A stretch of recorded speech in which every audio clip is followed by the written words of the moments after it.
रात का समय था।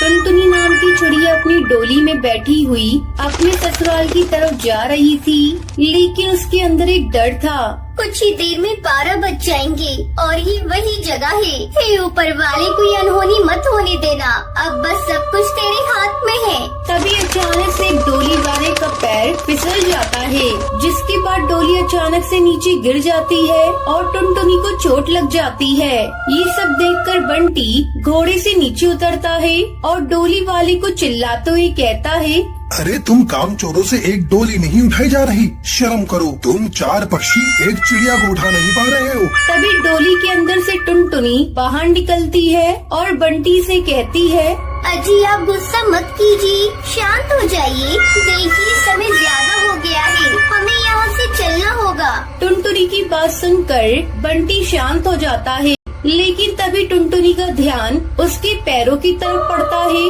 अरे ये क्या, मेरे पैरों में से वो ताबीज कहाँ खुलकर गिर गया? ऐसा नहीं हो सकता, ये तो अनर्थ हो गया। तभी टुनटुनी टाइम देखती है, जिसमें पूरे 12 बज चुके होते हैं, जिसके बाद वो धीरे धीरे भूतिया चिड़िया की आत्मा में बदल जाती है। मुझे कोई नहीं रोक सकता, मैं जो चाहती हूँ वो करके ही रहूंगी। तभी डोली वाले को डोली बहुत भारी लगने लगती है, जिसकी वजह से वो चारों डोली को अपने कंधों से उतारकर नीचे रख देते हैं और बंटी से कहते हैं, ओ भाई साहब, क्या बताऊं, बहुत भारी लग रही है डोली, इसे उठाना बहुत ही मुश्किल हो रहा है। तभी अचानक से डोली के अंदर से भूतिया चिड़िया की आत्मा बाहर निकल कर आती है।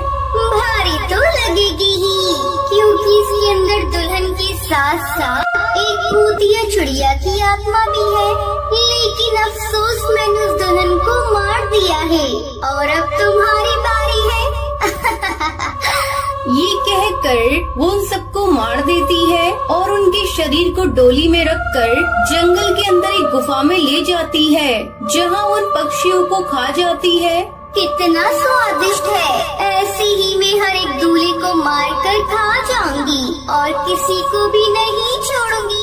अगले दिन जैसे ही दूल्हे और दुल्हन की माता पिता को दुल्हन और दूल्हे की गायब होने की खबर मिलती है, वो चारों तरफ उसे ढूंढने लगते हैं, लेकिन वो उन्हें ढूंढ नहीं पाती।